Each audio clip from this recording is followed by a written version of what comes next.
Could Russia be taking advantage of the U.S. presidential campaign to make military gains inside Syria? Some military analysts are making that claim and stressing that the Moscow power grab furthers the human tragedy in the Syrian city of Aleppo. Global foreign policy experts believe perceived American weakness and inaction in the Middle East, combined with a lame duck presidency, open the door for Russia to gain a powerful foothold in the region.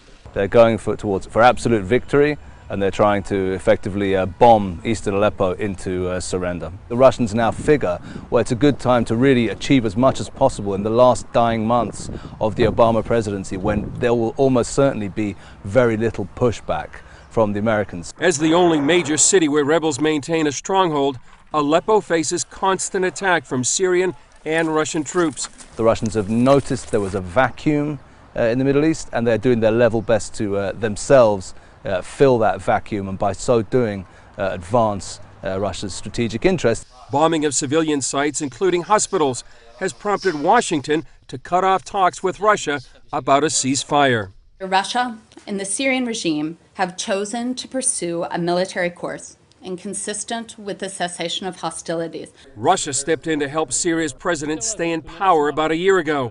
That put it at odds with the U.S. and Western powers. And that's what the Russians are doing, pouring everything they can possibly muster in order to help Assad.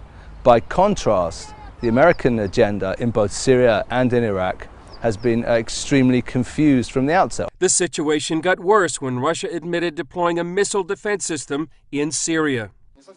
It's not quite clear why the deployment of the S-300 has worried our Western colleagues. Analyst Jonathan Spire says this action is clearly intended to deter the U.S. because rebel groups have no planes or ballistic missiles. So when you put an S-300 into Western Syria, what you're saying is to the Americans or anybody else, well, if you were thinking of putting planes up and acting against our allies, against the regime forces, we're ready for that, and that's going to have consequences potentially.